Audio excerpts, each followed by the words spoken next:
Data is the oil of the 21st century, right?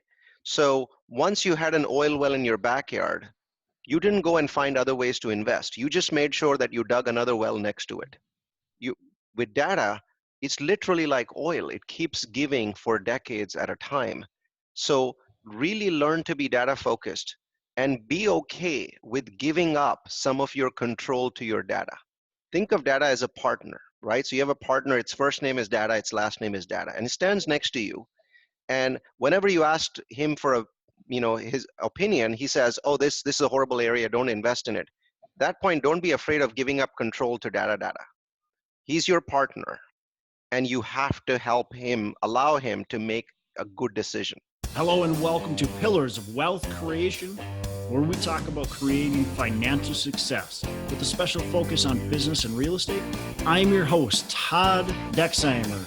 Now, let's get to it. Hey, our sponsor for the show today is Pine Financial Group, the leader in hard money lending in Colorado and Minnesota, and they were recently approved to offer their investment publicly. This investment offer is only for investors in Colorado and Minnesota and is only made through their investment prospectus. Get your copy today. Simply visit www.pineinvestments.com and click to get started.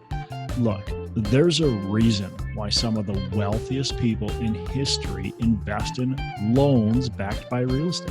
Learn more about the risks and returns at www.pineinvestments.com. Hello and welcome back to Pillars of Wealth Creation. I'm your host, Todd Dexheimer. With me today, I've got Neal Bawa. Neal, how are you doing today? Fantastic. Thanks for having me on the show, Todd. Absolutely. I appreciate you joining us. A little bit about Neal. Neal is the man who is known in the real estate circles as the Mad Scientist of Multifamily. Besides being an entertaining speaker, Neal is a data guru, process freak, and an outsourcing expert. Neal treats his $200 million multifamily portfolio as an ongoing experiment in efficiency and optimization. The Mad Scientist lives by two mantras. The first mantra is that we can only manage what we can measure. His second mantra is that data beats gut feeling by a million miles. These mantras and a dozen other disruptive beliefs drive profit for his 500 plus investors. That said, Neal, I think we got some cool stuff to talk about because I love the kind of the nerdy data stuff. I know. I mean, I tell people, I've only ever invented one quote in my life, but I think it's a good quote. I tell people that the Bible got it wrong by one letter. It is not the meek that shall rule the world, Todd.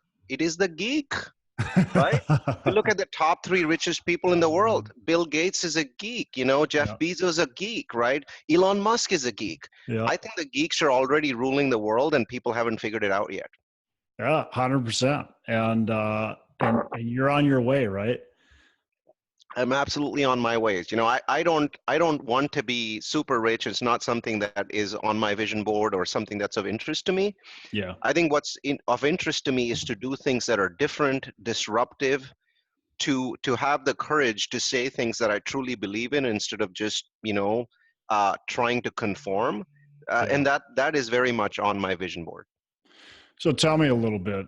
Let's just get into it right now. What do you say that's maybe disruptive? That's maybe not what everybody else is saying right now. Sure. So there's a few things that I like to say that are more recent, right? So I'm usually known as a data analyst guy that basically gives people a set of metrics on where to invest. But I think what is more current, and in my mind, it's more urgent to discuss is where do we stand in this cycle? Where do we think that things are going with multifamily? And there's a few things that I hear out there that scare me and stun me, and I want to talk about them, and I want to say these are not right. Yeah. The first thing that I hear over and over again, and I like you, I consume a lot of podcasts, and so I'm listening to this stuff, and whenever I see something that to me is clearly the opposite of what the data says, I write that down. So the first thing I've been hearing, and I've probably heard this 5 or 10 times in the last 3 or 4 months, is that Class C properties do well in a recession. Hmm. And I want to tell my people listening that there are great reasons to buy Class C properties today. I am buying Class C properties. I'm very bullish on Class C properties, but no one should ever buy them because they do well in a recession. That's just happened because somebody said it on a podcast or a webinar or a conference, and a bunch of people noted it down and started saying it to other people. And before Yeah. you knew it, everybody was talking about them doing well in a recession, right? Buy Class C, but expect that when a recession happens, here's what's actually going to happen. And 2008 looked like this, right? Firstly, anybody who said that Class C did better than Class B or A in 2008 simply hasn't looked at the numbers. There is very clear evidence that the vacancy for Class C spiked, and it spiked more than A and more than B, and significantly more than A and significantly more than B. Now, obviously, there are regional areas within the US where there was differentiation, so you could look at your own area. But when you look at the US, there is no doubt in my mind that Class C hurt a lot more. Now, the pain was mostly restricted to one massively bad year, which was 2009 or 10. I can't remember from the chart. So there was one year where the vacancy spiked a great deal, and then the following year, it immediately came back down to about 6.5%. So they had one big year that was way beyond 6.5, more like 8.5 or 9%, and then they were at 6, and then it dropped back down to the 5% level fairly quickly. So here's what I believe will happen if a recession starts. So when a recession starts, the people that are living in Class C, Todd, the vast majority of these people don't have 500 bucks in the bank.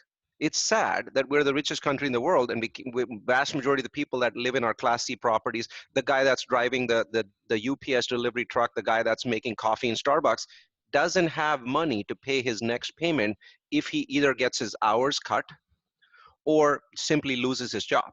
So what actually happens is if a recession starts and a certain number of those people start to lose their job, first, in the first few months, you're not going to notice much happening to your occupancy, because those people are still in there and they're still trying to figure out how to pay you. Maybe the first month they borrow money from dad or mom or whatever it is, and you start seeing your delinquency tick up. You're going to start seeing a significant increase in delinquency, and then you're going to notice that the number of people in your apartment complex that are being sent to the lawyer is ticking up a lot. So now you're in this, basically we have to evict a bunch of people phase. And depending upon whether you're in South Chicago, where it might take 6 to 12 months to evict, or you're in Dallas, where it might take a month, that's going to cause significant stress for your property either way. Either way, there's legal costs. Right. And then what you're going to notice is, for a while, your occupancy may actually increase. And why does that happen? Well, it's because the people that were losing their homes in the Class A and the Class B are now applying to your property. And so you might see this weird trend where your occupancy goes down a little and then it goes up a little, and it goes up 3 or 4 points as a bunch of those people that can't afford richer places get in now. Yeah. And then after that, it's going to go down because all those people that you send to the lawyer, they're going to get processed, and you're going to kick them out. And you're going to have a first group of those people that go out, and then you're going to have a second group, and then you're going to have a third group, because not everybody loses their job in a recession at the same time. Yeah. As the recession goes on, there's these tranches of people that are going to lose their jobs. So now you're going to have, every couple of months, you're going to have an eviction set, and that set on a 200-unit property might be 10 to 25 people each set, right? So this is stressful, because when people are showing vacancy on the web, all the people that are not paying you, Todd, they're still shown as occupied. So your biggest problem is not your vacancy in a recession. Your biggest problem is delinquency. So your economic occupancy can fall very quickly in a recession to below 80%, even though your physical occupancy is well over 90%, right? And this is what you really should be expecting. Also, at the same time, the people that are living in your apartment complex, all of those people, some of them are going to walk up to the front desk, and these are people who are experienced at this, by the way. They're going to walk up to the front desk and say, I can't afford to live here anymore. I'm just going to give you a key. If you want to keep my deposit, keep it. And then Todd's going to be like, no, I don't want you to leave my property, right? So what do I have to do to keep you? Well, drop my rent by $50 right now and sign a new contract, right? A Yeah. bunch of them will do this. And in most cases, because you know a recession has come in, you're probably going to sign those contracts, right? At least you'll sign some of them, especially if you like them. These are tenants that, haven't given you any trouble in the past, but now they know that they've got strength, right? They've got an argument. They know that you're probably going to say yes to a $50 or $100 cut. And so people will negotiate that. The people that are coming in through the door are going to repeat the same process. Your prospects are now basically asking for, a month free or 2 months free, those sorts of things. So now your incoming revenue is also going to be affected. That is what is the reality of Class C. This is what Class C looks like in the first 9 months of a recession. And I'm not aware of any Class Cs in the US where overall your economic occupancy is going to stay the same. It is going to go down. And so when I keep hearing these people talking about a recession as an event that they're really happy about, almost saying things like, well, just wait until a recession happens and you'll see how Class C outperforms. And I'm saying, in the last 100 years, none of that has ever happened. You're just listening to this stuff on some podcast and then regurgitating it. So that's been one of my beefs. Yeah, it's funny. I mean, perfect timing, because yesterday I was speaking at a meetup and somebody asked me that question. Well, aren't Class C the best properties to buy in a recession? Because, they exactly what you just said, they withstand and blah, blah, blah. And I said, well, yeah, they look good, right? It's a good thing to say. We can say it really easily because of course, everybody moves down, right? And so our Class Cs are just going to be completely full. That sounds magical, but like you said, in reality, I mean, who are the people that get cut? At every recession that happens, your manufacturing jobs, your maintenance jobs, your construction jobs, they go from 40 are mandatory overtime right now in many cases to 40 hours, down to 32 hours, down to potentially even getting laid off. And those are your tenants in Class C a lot of times, and they're no longer employed, and so they can't, or they've been cut so much. So the other thing is a lot of people don't want to class down. And Right. so instead of classing down, they're going to room up. So they're going to join one of their buddies and they're going to live in that Class B or Class A product, and they're not going to move to the Class C. And because that product is also probably offering a lot of concessions during Discounts. that time, Yeah. they have the ability to do that. A Class B that may not allow budding up in a good time will allow budding up during a recession, right? Yeah. So I tell people this whole concept of people moving down is faulty because there are three things you're not considering. Number one, people can move down besides a C. What are the three ways to move from a C down? Number one, mom and dad, Yeah. right? Number two, trailer parks or mobile homes. Yeah. And number three, buddying up with somebody else in a Class B Yeah. or a Class C, right? Yeah. So, right, either one of those can happen. These three move downs still mean that Class C doesn't just gain people, we also lose people. Yep. Yep. Absolutely. What are your thoughts on, when we look at statistics, Class A, pretty much Class A, Class B, pretty much Class B, but Class C, I feel like gets also some D lumped into it, which also throws stats off. Do you think that definitely affects it, or I am I think so. I think overstating? I think Class C plus, like my properties, I have properties that are C minus, like Windward Forest in Atlanta. I have C plus, like Woods of Ridgemar in Fort Worth. My feeling is that the property that is in Atlanta is more likely to hurt than the Mm. C plus that I have in Woods of Ridge in Fort Worth. So it's definitely a difference there in terms of quality of tenant and their ability to pay. One thing I do like to say is, so far this has been a slightly negative conversation. Yeah. But I want to tell people that 9 months after the recession hits is a great time to be buying Class C.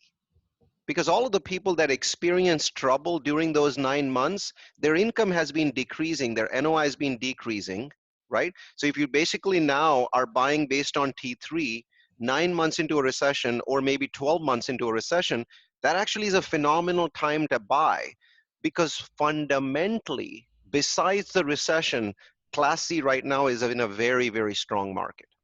Because the amount of Class C available versus the actual need is a very vastly different number. So when you do come out of that recession, instead of seeing basically a recovery that looks kind of like down flat for a long time and up, what we are seeing with C is it's down and then sharply back up. And when it goes back up, it actually goes beyond what the original trend, right? It tends to keep going at that sharp rate before it plateaus out at a 2% rent growth again. So you have some recovery built in there. So if you're buying 1 year into a recession, on the downside, you didn't suffer. You got a big discount, and you know that there's a very sharp upside right ahead of you Yep. immediately in the first year of purchase. That's why you buy Class C. So that is a reason to be excited about a recession, not existing property. Your existing properties are going to suffer. And what I tell people is, people ask me, so what are you doing? You have a Class C property, you keep buying Class Cs. That was my next question. Right? My, my feedback is this. The recessions are interesting in that they are always declared in hindsight. Yeah. No one has ever declared a recession saying next month is a recession or last month was a recession. That's not how it works. Yeah. America has a number called the GDP, or the gross domestic product. When the GDP of the country is negative for 2 successive quarters, the Federal Reserve declares a recession. They're the only body that can actually declare a recession. So now what that means is you've already had 6 months of a recession before you know about it. Oh, So right. what do you do as a syndicator so you're not 6 months behind everybody? Number one, each quarter make sure that you've bookmarked the US's GDP's article. There's places on the web like Bloomberg that have articles about the gross domestic product. If you see a single quarter of negative GDP growth, here's what I suggest you do, and this is what I'm going to do. The moment there's a quarter of negative GDP growth, you need to send an email to your investors and say, we've had a quarter of negative GDP growth. And when we are reading about the next quarter, it seems like the next quarter may actually also be negative, which means a recession will be declared 3 months from now. As a precaution, we are going to build a war chest. And so we are withholding your distributions for this quarter. The money that we have right now, our property is doing just fine. We're going to withhold this distribution and we're going to put it into our war chest. Now, 3 months from now, if we see a positive number for GDP, that means that it was just a false alarm. One bad quarter happens all the time, right? We're going to go distribute the money in that war chest. But 3 months from now, if there was another GDP negative quarter and a recession has started, guess what we're going to do? The money that we were going to give you 3 months from now, we're going to add it to our war chest. And from then onwards, we will wait until a recession ends. The Federal Reserve says the recession has ended before we distribute that money. It's your money. We don't want to spend it. We see no reason to spend it on CapEx or upgrades or anything like that. It's just going to sit in a place until the recession ends. So that way, I basically bought myself, 3 or 4 mortgage payments, right? In case something really, really bad happens like 2008. And in my mind, that's all you really need to do. I don't think you need to do more. And honestly, the worst that can happen is a couple of your investors are not happy about this. Do a webinar for 15 minutes and say, this is purely precautionary. Here's how my property is doing. Everything's going well. But my job is not to make you money. My first job is to protect your principal. I'm here to protect your capital. And when there's a negative GDP quarter, my job is to immediately switch to focusing on protection of capital. I don't think a recession will happen. Next quarter, positive GDP growth, you get the money. So it's just delayed. You say it that way, every investor you have will understand. Yeah, no, and great point. Good way to prepare your investors. And it's all about communication, right? And setting expectations up. If your investors are prepared for it and you've got a good reason behind it, most people are going to respect that. You're right. You might have a couple that are a little upset about it, but you know what? If that second quarter happens and a recession is declared, That they're going to think you're a hero. They're going to say, you know what, yeah, this guy knew 3 months ago. He was already prepping 3 months ago. yeah, And that person is going to invest with you after this recession is over. Because he's yeah, going to say, when bad things happen, Neal Bawa was there 3 months before anybody else was even talking about a recession. yeah, So absolutely. imagine the branding you're going to build. People remember how you did at bad times much more than they remember how you did in good times. Yeah, yeah, yeah. and we're going to find out eventually. Uh, Yes, and in my mind, I'm not suggesting that a recession is beginning. At this point, yeah, actually, I do not believe that the chances of a recession are high. I believe they're low. I think that the Fed is being overly accommodative, something that's going to hurt us 5 to 10 years from now. I agree. Being this accommodative at 3.8% unemployment rate is going to create asset bubbles, which are going to be very, very difficult to you know, without bursting. It's going to be very difficult to deflate them. Yep. But for the moment, I'm very bullish that we are not going to have a recession. We're going to see slowing growth, right? So we might see a lower level of GDP growth than we're used to, a lower level of job growth, and certainly a lower level of rent growth. So we're seeing rent growth moderating all across the US. It's not just, you know, it's not just the West, it's not just the East, it's basically all across the board. I see Dallas moderating. I see, basically all the super hot markets in Florida and Texas are also moderating. And moderation is not a bad thing. We've had 5 or 6 years of ridiculously insane over the top rent growth. It's time for us to have a year or two that more looks like 2% than Yep. 5. Because if Yep. you keep having that 5%, something really, really bad happens. And I'll give you an example of this.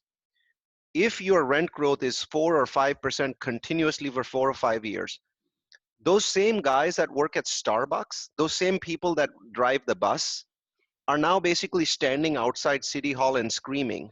And now what happens is cities make radical changes that can hurt you and hurt me.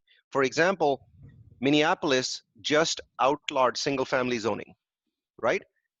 They were so there were people standing outside City Hall every day, 400, 500, 600 people screaming at all the politicians coming out of City Hall in Minneapolis. And because they did it for 6 months or a year, eventually the city outlawed all kinds of single family zoning. How does that hurt us? In the short run, it means nothing. In the long run, though, 5 or 6 years from now, you will notice that Minneapolis cap rates will keep going up. Why? Because a huge number of single units can now be converted to twos, threes, and fours. And because that conversion is happening, some of the multifamily supply is no longer needed in Minneapolis. By the way, I live in Minneapolis. Oh, there we go. Um, So, it's not 100% passed yet. It right, got passed, but no, it's being fought and all this kind of stuff. But ratified, right? I you're just right, don't and think they've that's a tried. good place to be in, right? You I don't want to agree. get there. You don't want to get there. I agree, and Minneapolis is trying to do a lot of things. They keep getting sued. Everything that they try to pass, but it, this stuff is going to trickle through. And you're right. I mean, these rents are increasing dramatically. And Minneapolis has seen nothing compared to some of these other cities Right, right. that have seen massive growth. So it'll be interesting to see what happens if that growth does continue. Yep, What yep. about vacancies? I've seen vacancies in some areas. I was just reading an article on Austin, Texas. The vacancy rate's like 7.8% right now. Well, Um, I think that the short answer is if you slice and dice it by B's and C's, you'll see that Austin has overbuilt on the A side. So the sure. vacancies there for A's are over 10%. And what's happening is that what they should have really done is decrease the rents on the A's a little bit, and they chose not to, so their vacancies have gone up. And really all of the Austin market, the B's and the C's should have seen a little bit of negative rent growth, same as what happened in Houston with negative rent growth, Hmm. but they haven't decreased prices. So either you can drop prices or you're going to see vacancy increase. But on the Class C side, I think Austin's right around 6 or 7%. I don't think that to be a That's ridiculous not number. I know terrible. in this Yeah. cycle, we think 7% is a horrible number, but you look at the last 100 years, people are like 7%, no big deal. Yeah, we're used to in this market. I mean, Minneapolis, talking about Minneapolis again, I mean, Minneapolis is at like 3.6% or something. It's Yeah, I ridiculous. think St. Paul's even worse, right? So you've Yeah. got all kinds of amazing first time things happening. And what I'm seeing, Todd, is because podcasts didn't exist Yeah. in the last, massive cycle the way they do today. When we say something, it gets repeated by 100,000 people within a month or two, Right. and it becomes an urban myth so much faster than before that it actually starts to influence cap rates, right? And so I feel like part of my job is to basically speak out when I see these kinds of strange things happening. So Let yeah, and let's and there's a couple others like that I want to talk about, but yeah. obviously that was the first one that shocked me.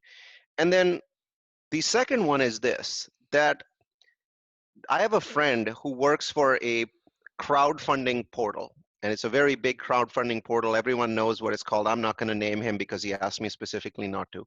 He said something that shocked me, Todd. He said, we are looking at hundreds and hundreds of projects every month. We have a massive underwriting department of a dozen people sitting in a room evaluating incoming projects. He says it is our belief that the projects being purchased in 2019, Todd, were less than 15% of these are going to be on pro forma. He says the number could be as low as 10%. Now, some markets are doing better. Ironically, Midwest markets are doing better in his opinion because there's more room there and the cap rates are not so crazy out of whack as some of the other places. But one of the things that I am worried about is that we are creating what I call a multifamily syndication bubble. People ask me, is multifamily in a bubble? I say no. It's priced for perfection, but that's not the same thing as having a bubble. A bubble simply means that prices are completely out of whack with reality. I don't find that evidence to be there on the multifamily side because rents are continuing to increase, fairly quickly. I think a bubble could develop. But what I do see, Todd, is I see a multifamily syndication bubble.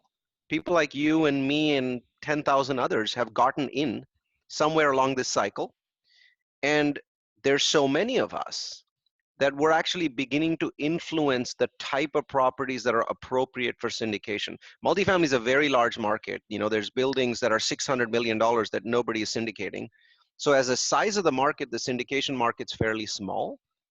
But inside that asset class that's eligible for value add, I think we're beginning to create a bubble. And I'm concerned about that because the percentage of properties that are meeting pro forma is dropping very fast. Yeah, I mean, there's a lot of it's challenging for me to find anything that works that makes sense. And a lot of these deals that you see are on their second or third or maybe even fourth value add. Yeah, that should be a red flag, right? So Big red flag. how is it that we're so smart that the first guy who did the value add didn't add the value that we want to add, the second guy didn't, and then the third guy didn't, and now we're like these magic people that are going to find additional value add the first three guys left alone? Well, they left them alone because they knew that it wouldn't work. They tried a unit or two, they tried a section or two, they tried messing with rents, and it didn't work for them, so they wrote it up as a value add and put it to you, gave it to you as an impossible job to do. And I see more and more of those happening. So one of the things that I do is whenever I see a property that's been traded twice, I just walk away. I don't even underwrite it. Because in my mind, I simply don't believe that the chances are that both of those people were idiots. Yep. Or lazy. Yep. Well, and I think it's a strategy that a lot of people do is they do their value add, they get it stabilized, and then they go on to another 10, 15% of the units or maybe even less. And they do that second phase. And sure, it works on 10% of the units, but can you get it to work on the rest of the units? A little bit of the market will bite on it, but is there enough of a market to bite on the rest? That's a very key statement, Todd. I mean, simply because on a 200 unit property, you upgraded, 10% of the units, 20 of them, and you got your rent bumps. That does not mean that you'll get the rent bumps on the remaining 90%. I think this is another one of those urban myths that because you got 20 of them at a certain price, you can get the others. Right. There are lots of reasons why you got on 20. There was a family that was living in one of your older units. There were 2 bedrooms, and the husband got a raise, and the wife is pregnant. She's concerned. She wants a nicer looking unit, or they're just fighting, and the husband, as a peace offering, says, "Hey, the unit down the corridor looks much nicer than ours, and it's emptying out. Let's see if we can pay $150 more and move there." That doesn't mean that every other one of those 200 units is having that conversation. So I continuously see this concept of, well, just because 20 worked, 200 will work. And I believe that that's a nonsensical concept. Yeah. So, I mean, if we got the syndication bubble, we got Let's talk about the positives. How do we, as an investor, people that are listening to this, myself included, how do you go about continuing to purchase multifamily assets and make sure we're not participating necessarily in the bubble activity, and protect our investors? Of course, that's, like you said earlier, I mean, that's the number one thing, is you're trying to make sure that your investors their money is protected, first and foremost. So there's many different answers to the question, so maybe I'll give you a minute each on each of them. Number Yeah. one is start considering new construction. New Mm, construction is considered a much riskier asset class than value add, and that is completely true, by the way. It's a much riskier asset class. But here's a question that I want to ask you, Todd. You're buying a $20 million building, and let's say Todd believes that the market is 10% overvalued. Okay? Well, in that case, you're overpaying by 2 million, 10%, right. right? It's very hard to come back from a $2 million hole that you've dug for yourself on day one. Very Yep. tough, right? Yep. Now you go and do new construction, and it's a $20 million building, so the land that you're buying for it will be $3 million, and it's Okay. 10% overvalued, which means that you've dug yourself a $300,000 hole on day one. You haven't dug yourself a $2 million hole. So now you have $1,700,000 as a positive, and that $1,700,000 will get taken on because of the higher risk of new construction, construction delays, construction overruns, higher prices due to the trade war, things like that. Keep in mind that at this point, anybody who's doing new construction is already pricing in the trade war.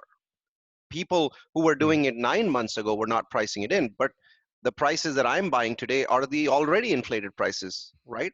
Which may actually go down if the trade war moderates and actually give me a bonus. So now I have this $1,700,000 cushion on a $20 million building to burn up. So what I'm finding is, on a risk reward basis, new construction might actually be getting very close to value add because of the fact that the value add market is very inflated. So that's my number one answer. Look at Mm, new construction, because on a risk adjusted basis, it's getting there. okay. Number two, start looking at, so if you don't want to go into new construction because it's a lot of headache, and it is, right? Or you simply don't have the competency to do new construction, look at properties that have the potential to build more units, right? So there are properties where you can, like, for example, my Jacksonville property has the potential to build 32 more units, right?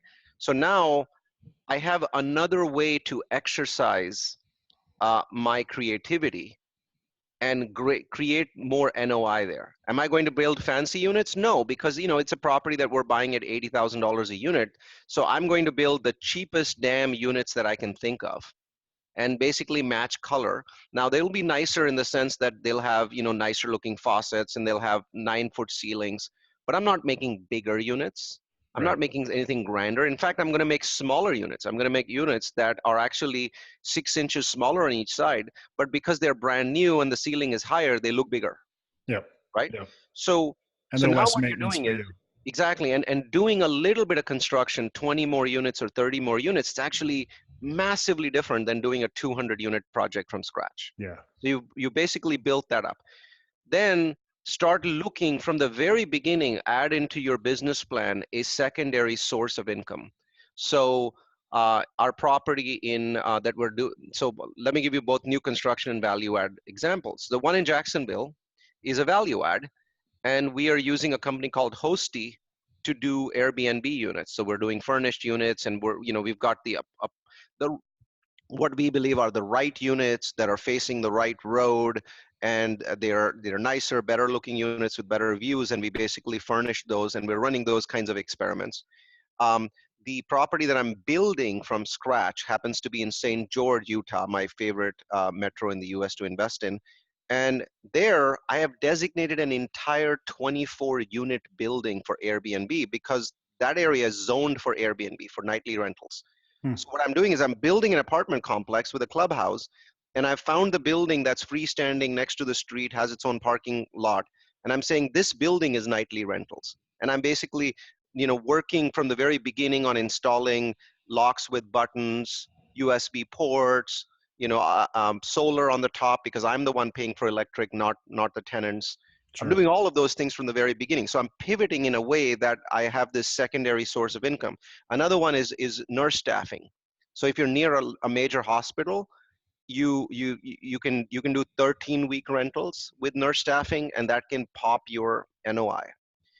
And a fourth way is what we like to do across all of our properties, and that is NOI optimizer. NOI optimizer is a process of looking at your net operating income not as an asset manager. You, for a moment, assume you're a property manager and say, let me study what in this property can be improved if I was to provide the manpower instead of my property manager, because my property manager clearly is too busy to do this. Some properties, that could mean that you hire people independently as contractors to make phone calls to sell washer dryer combos or covered parking. Or in other properties, you notice that their renewal rate is what's really killing you, because their renewal rate should be 60% and it's 30% because they're not making phone calls for renewals 90 days in and offering incentives. Well, you basically hire a cold call guy, or almost a cold call guy, that calls on behalf of the property, and you try and get your renewal rates from 40 to 50. The difference between a 40 and a 50% renewal rate is a massive saving of time, effort, turnovers, cost, vacancy. It's a huge difference. And so I encourage people to say, I look at my property as an experiment, and I say, within this property and looking at all of my other properties, comparing this property, what the heck does this property do worst that Todd Dexheimer can work on as opposed to Todd's property manager? And I think that last strategy is the most powerful of the four. Yeah. Oftentimes we want to just count on the property management, right? And we think they're the ones that, but they're only as good as well, we are too. If we're not leading them, if we're the leadership team, and if we're not able to actually help them implement some of the strategies and make sure they're doing it, they're not gonna be good on their own. Well, for the most part. Mhm. Well, there's a Um, fifth strategy that people don't like to hear about, but I'd like to mention it. If you think that it's a great property, change your split with investors and give yourself a bigger bonus on doing a great job. So if your investors are used to 70-30, come in with 80-20 and say, I'm going to do a 40-60 beyond a certain level. And then go to work on that property, work very hard on it, and get yourself that 60%, if you, as a bonus. So obviously you need to be very confident about a property to do that, because you're cutting your piece, but it's definitely a strategy that I've seen. So in St. George, I'm doing it. I'm 80-20, and then I reach a certain threshold, and then I switch to a higher level. yeah, and I think that's a great strategy, because I think right now, I hate to say it, but I believe it's true. Is there's people out there right now that are buying buildings just to get their fee, just to get some of their fees, and they're not worried about performance as much as they are about capturing that fee, and that's what's going to pay the bills at the end of the day. And that's a scary position, for me, to watch that other people are, I think, dabbling in at this time. I think that's why I consider multifamily syndication to be a bubble, Hmm. because let me say this very bluntly. Multifamily syndication is an awful fee model. You could probably, if you look at 20 random businesses to get into, the other 19 are definitely going to be better models from a fee perspective than multifamily syndication. And this is not clear to people, because you can get away with your first and second syndication putting money in the pocket. By the time you're in the third or the fourth, if it's going to your pocket, something is wrong, because you have to actually build infrastructure and costs and people and asset managers and all these fees that you now have to pay as an active business. So Yeah, people that think that their fees go into their pocket don't understand what they're doing, and they're which is not why I paying. think when the next recession happens, a bunch of these properties are going to lose their asset managers. Yep. Yep. I agree. They're not doing it right. They're taking it for their own pocket, like you said. and they're not building a business. A lot of people are transactional in real estate, and they're only worried about the next deal that comes up. They're not worried about actually building a positive business that's going to sustain. Yep, and that's one of my, my other beefs. When I look at 50 podcasts, if you compare the ratio of people talking about buying buildings to the ratio of people talking about managing them, it is Mm, completely out of whack, right? Buying a building is let's say, a 6-month process. On average, 3 months to find, 3 months to buy, yep, right? Managing a building is a 5 to 7 year process. yep, And the fact that no one talks about asset management or the challenges that they're coming across there tells me that these are not professionals. They don't understand that in 2019, buying a building with these inflated values is the exact equivalent of taking an anchor, wrapping it around your neck, and throwing it into deep water.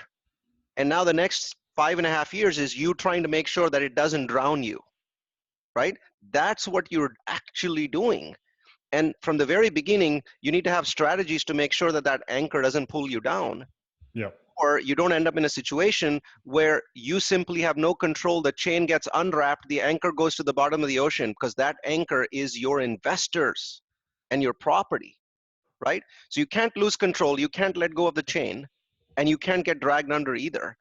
And I think that most people don't see it that way. And the truth is that is that way. It is that way. And if you start looking at it that way, you're going to be much more realistic about what you should be buying and what you should be managing. Hey, let's take a minute to thank our sponsor, Pine Financial Group. Look, you work hard for your money. Is your money working hard for you? Because of inflation, money sitting idle erodes your wealth. Many investors understand that real estate is a great investment, but may not want the effort or the risk that comes with owning their own property. They want to sit back and have payments hit their bank account each and every month. Stop eroding your wealth and start building it by asking your money to work for you. You should be earning profits while you sleep, an investment backed by real estate. Pine Financial Group, the leader in hard money lending in Colorado and Minnesota, was recently approved to offer their investment publicly. This investment offer is only for investors in Colorado and Minnesota and is only made through the investment prospectus. Get your copy today. Simply visit www.pineinvestments.com and click to get started. There's a reason why some of the wealthiest people in history invest in loans backed by real estate. Learn more about the risks and returns at www.pineinvestments.com. It's www.pineinvestments.com. What are some things as an asset manager that you do maybe either differently or that you feel is really helping serve your investors? What are maybe a couple, I'm sure there's a lot of them, but just a couple key things that you think is really important that we can pass on? Well, the first thing is that we do not trust our property managers to do everything. There are properties where so last year we raised 30,000 tenant leads independent of our property manager for our portfolio of properties. 30,000 actual tenant leads, phones, emails. And for a couple of our properties, we are processing those tenant leads ourselves. We have an army of people that are processing those tenant leads, because we find that the area which has the highest return on time and investment is top line. If you can give more qualified tenants to your property manager to process, you can fix a lot of problems. You can fix a bunch of problems because the quality increases, the time in property increases, the vibe of the community increases, the reviews increase. All of that because you gave your property manager choice. If your property manager has a unit to rent and only one app, there's a good chance that he's going to take somebody that he does not want to take, Yeah. somebody that's very borderline. If he has 2 apps, trust me, even within the confines of fair housing, your property manager knows what to do. So we believe in being super aggressive on lead management. And I mean, I don't know of any other syndicator in America that could be on a podcast with Todd and say, I generated 30,000 leads for my properties last year. What'd you do to generate Uh, leads? 29 different engines, posting, reposting, full-time employees that are doing this. I've committed a massive amount of money to it because I believe that this is a cost that we should incur. And that's most of it is coming out of my acquisition fees. Yeah. Because what good is an acquisition fee if the property doesn't perform? Yeah. I can't stay in business. I can't make money on the back end. So I might as well give up a portion of that fee to optimize the property in a way that truly benefits me and truly benefits my investors. So you're bringing that in-house. You're not using a third-party company No for third the party leads. company. But I haven't had a good experience with them. Obviously, you're using a third-party company with your management team, but you're doing something on top of that. What Yeah. else do you So do? so Then, think of this as a property management company bolted on top of my third party property management company. yeah, yeah. No, So we that's do, awesome. And yeah, so we we do. definitely do some of that Mhm. lead generation ourselves, but it sounds like I need to really step up the game because I'm not bringing in that many that many leads. It's a big, it's 10, it's a 10 property portfolio in 9 different states. So they're fairly large properties, but we are Yeah, spending a lot of focus on that. yeah. We're doing reputation management.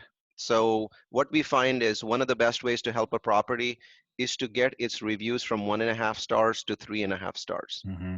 And why 3.5? Why not 4, 4.5, 5? We find that it's hard to get it from 1.5 to 3.5. And at 3.5, it's the property's reviews are not hurting it in any way. So here's what happens, right? You have a tenant, sees you on apartments.com and he fills out a form and you call him and you schedule an appointment. On the day of the appointment, that guy now picks up his phone and types in, the name of your apartment complex and it comes up on Google. And just as he's about to tap the directions button, he sees the stars, which are in yellow, right below the address. If the stars say 1 or 1.5 or 2, 2.5, guess what he does? He taps the stars and starts reading your reviews. This is like an hour before he was to leave for the appointment. And then 2/3 of those people that are reading your reviews never show up. They just don't go. They don't want to live there anymore. They're like, oh my God, this place is a piece of shit. I don't want to go there. Yeah, And so now what you have is you spend your time, your leasing manager spends so much time scheduling all these appointments, but your show rate sucks. It's awful. And so when you focus on getting the reviews up from 1.5 star to 3.5 stars, you're helping your leasing manager every single day. And to us, that's a very high return on our time invested. And we also do that in-house. are there any maybe couple little things that they do to help build that? Because obviously you got to have tenants that are giving the good reviews. Call your tenants right after you do a maintenance thing Yeah, and ask them how it went. And if they say, oh yeah, things went well, they say, could you please rank this maintenance visit on a scale of 1 to 10? And if they say 10, then say, overall, are you satisfied living in this apartment complex? And they say, yes, I am. Say, okay, well, in about 30 seconds, you'll see a text message on your phone with a link. I would be very grateful if you could write a review for us. yeah, We want other people to know that we're working hard to do a job, fixing your maintenance problems, and also checking to see your satisfaction level. Every 20th or 30th person that you talk to this way will tap on that link and write you a good review. yeah. So Excellent. it's hard, it takes a long time, it's totally worth it. Yep, yep. Excellent. Anything else on the asset Um, management side? Little things. I mean, I'm known as the mad scientist because I run experiments. Yeah. So do you have cameras at any of your properties? Uh, I I don't have cameras at any of my properties. If you had cameras, would you point them to the parking lot, I'm assuming? I mean, that would be one good place to point them, but I think Okay. also on entrance doors and various Yeah, locations. I have a suggestion. Yeah, Make sure that all doors are covered and all staircases are covered. yeah, And don't use them to prevent crime. They will prevent crime anyway, as long as you've got them there. People can see them, right? The goal of cameras is to keep the honest people honest, right? A professional thief knows exactly what to do anyway. Right. So they will do that. But have you considered using them to track your tenants to see which ones have pets that are not in Appfolio? That's excellent. Yeah, that's a good I point. have. It's extraordinarily profitable. Huh. Yeah, that's a great point. Well, cool, Neil. I mean, lots of really good information so far. What else would you like to tell our listeners about data? I mean, you love data. I know that by listening to you, by hearing you on other podcasts and all that. Anything else about data that you want to talk to our listeners about that you Well, think is really within important? the confines of the time that we have left, if I wanted Right. to give you one nugget, it would be, I want to give you a message and then a tangible nugget. My Perfect. message is this: data is the oil of the 21st century, right? So once you had an oil well in your backyard, you didn't go and find other ways to invest. You just made sure that you dug another well next to it.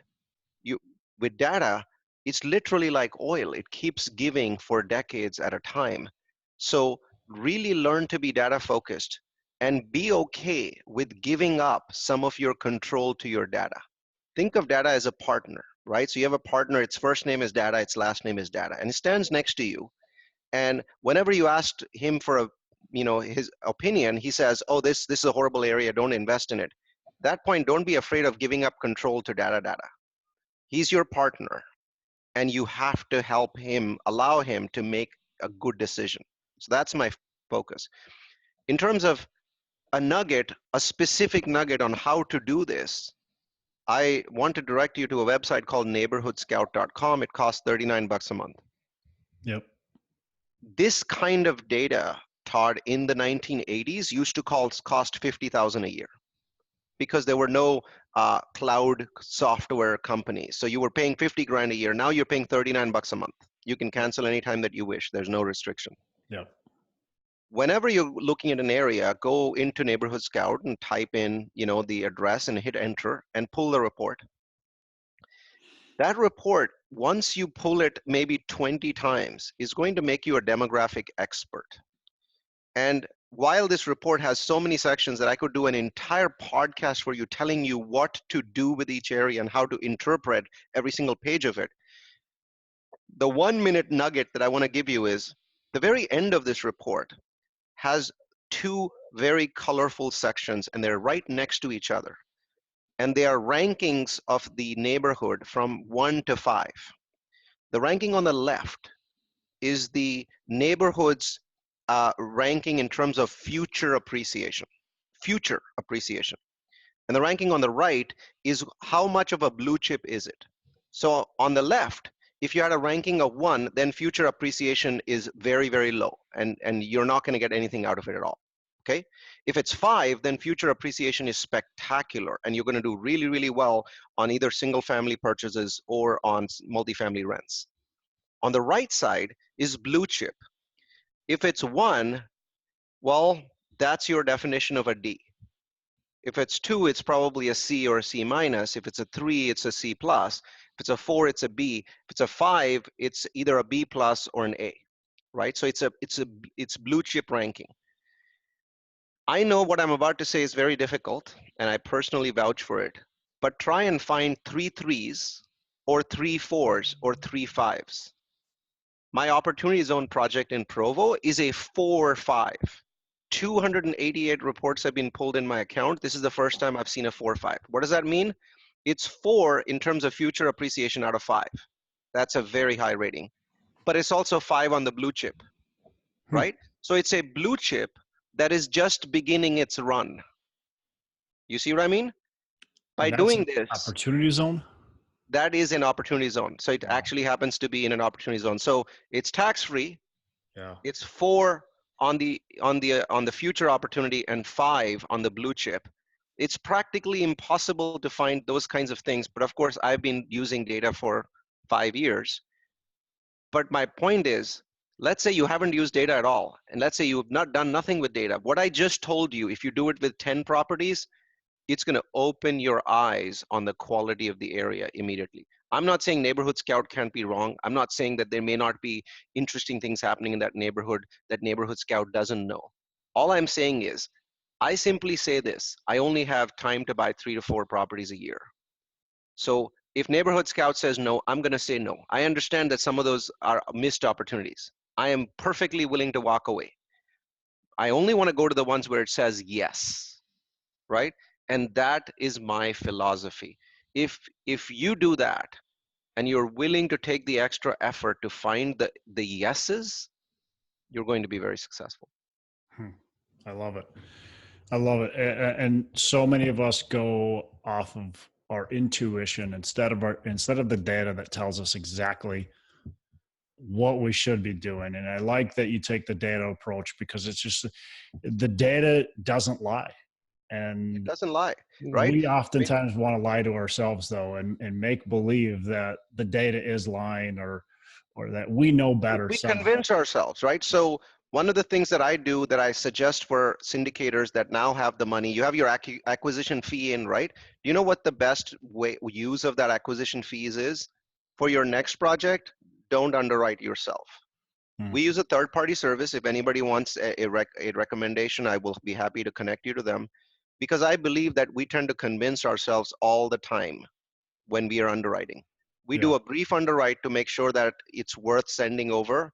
We use a third-party underwriting service, not because we don't have the time, but because they have no skin in the game. They don't mind saying no when it should be no, right? So that's something that I recommend for people who've kind of gotten beyond the first couple of properties. Obviously, the first couple of properties, you do what you have to, but after that, I think it's a very good use of your acquisition money. I'm pretty much paying $1,000 every single week at this point for So that. are you having them underwrite prior to putting in an LOI, or are you having them underwrite after you get, you pretty much have the property, or getting really close? Best and final. Best and final. Okay. Yeah, because it's too expensive Yeah. Right. to do it other way. So they're used to doing it in within 24 hours, right? Because I'm doing it Sure. every single week. So I want to go back, finish with the 2 mantras, right? At the Yeah. very beginning, I said I live by 2 mantras, right? If you cannot measure, you cannot manage. And the second one, which you talked about basically a moment ago, which is data beats gut feel by a million miles every single day. I'm I'm humbled by how often data proves me wrong, and I have a very strong memory for every time I'm proven wrong. And eventually I've gotten to the point where I say my partner data is usually much more right than I am. And so it's better to listen to that partner. Yeah, absolutely. Um, I got like we got to wrap up here, but I got a couple real quick questions. If you got a few minutes here, Sure. what's your favorite book? So for me, there's a number of them. The one that I'm looking at that is my current favorite is Traction, because Hmm. a lot of people read books on how to get started. But Yeah, actually, much more important is how to take something that you've started and scale it. And I find that Traction, which is a very prescriptive book, step by step, do this, don't do this in such a way for so many days, is a phenomenal book to get from, to get somebody who's not a rank beginner, somebody who's done it for a year or two, to get you to the next level. It's a phenomenal book. yeah. Gino Wickman, is that who wrote it? Gino Wickman. Gino Wickman. Cool. Last question before we wrap up. What are your 3 pillars of wealth creation? Well, I think you know 2 of them already, right? So to me, I think the first one is measure everything. Yep. The second one is be analytical. And the third one is don't be afraid to do a deep dive. Too many of us say this is the property manager's job. It is only their job if you know how to do it better. If you don't know how to do it better, it's actually your job to get to the point where you can do it at least as well as they can. Don't be afraid to deep dive. I like it. Like it a lot. Neal, how can our listeners get in touch with you? So I publish a massive amount of content, both mine and other people like me, at multifamilyu.com. So multifamilyu.com publishes, we do about 50 webinars a year. We have one tonight. Jillian Sidoti is presenting a webinar about how to raise money to my audience tonight. And so many different webinars. There's data analysts that come in, there's due diligence experts, there's people that are like loan wizards that come in. So go to multifamilyu.com. The one area of the site that I highly recommend is multifamilyu.com/toolkit. So, I do hundreds of hours of research every year, and that research is up to date and timely. It's about every part of the business that you should understand, and I leave it in there. The toolkit is always meant to be free.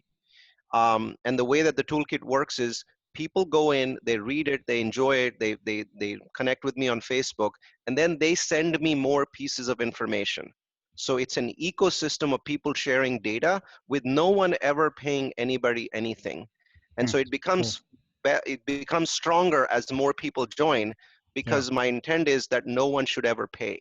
And every time we do a major update in the toolkit, we send an email to everybody that's basically looking at it. Cool. Well, that's excellent. That's a great resource for people. I appreciate that. Well, that's it. I appreciate you joining us. Ton of great information. I could probably keep on talking to you for another hour or two, but Well, we should do I another gotta one wrap where we up. talk about asset management, because I think that one of my passions is that there's not enough podcasts telling newbies about Yeah, what asset management truly entails. And there's too many about buying properties and raising money. I And I agree. think I that they agree. should do that, right? I mean, our job is not just to educate them on the pre-purchase piece, but also the post-purchase piece. We should do a deep dive on that and talk about nothing but asset management. And I think probably one of the biggest reasons why is because it's not as interesting. It's not as It's not as exciting. It's not as sexy, sexy. right? Well, Got here's mantra number 3. I didn't get to tell you about this. In the multifamily business, what is least sexy is most Most. sexy, Yeah. right? Yeah. You really have to think about that one, right? Because you have to think about, what the heck does he mean? The people that are doing the least sexy things are actually doing the most sexy things for themselves and for their investors. Yeah. Their success rates are 10x or 100x what everyone else is doing, because they're able to drag themselves away from the showy stuff to the stuff that actually matters. Remember, as a syndicator, you're poor if your property makes no money, and Yeah. you're super rich if it actually makes money. Yeah. Yep, you got it. Awesome. Well, Neal, I'm going to let you go. You have a fantastic rest of the day. Thank you so much. Thanks for having me on the show. Hey, special thanks to Neal Bawa, and I appreciate him joining us on the show today. And a ton of value, ton of information, and a lot of stuff you don't hear from other guests. So really analytical. And I like that approach definitely a lot. I mean, that's very similar to how I approach things. And a couple of things I took from this episode. First of all, be analytical. Make sure you're really digging deep, dive deep into the numbers, and pay attention to what's going on around you. Whether you're investing in, multifamily or really anything or any type of business, you need to understand the macro and the microeconomics and what's happening within. So, and then another thing he always talks about is just measuring what is happening, making adjustments, making sure you understand where your business is at. The last thing, he talks about is just looking for other opportunities, looking for different secondary opportunities to make money and other opportunities to cut expenses. So a lot of really, really good information in this episode. Again, take one or two things out of this episode and apply it to your business this week and the following, and make those changes in your business, and it'll push you to be able to have success as you continue down your path. So again, thanks to Neal Bawa for joining us, and I appreciate the information he was able to give. Tons of great information. Have a fantastic rest of the day. Make every day a Saturday. Hey, thanks for listening to the show. Couple things before we go. Again, go on to our Facebook page, Pillars of Wealth. We'd love to have you on there. Go on to iTunes, give us a rating and review, and subscribe to the show. Also, don't forget, reach out to me if you want any help with potentially growing your business, and reach out to John Stiles to help you buy or sell real estate. Thanks for listening. We appreciate it. Have a fantastic the rest of the day. And as I say, make every day a Saturday.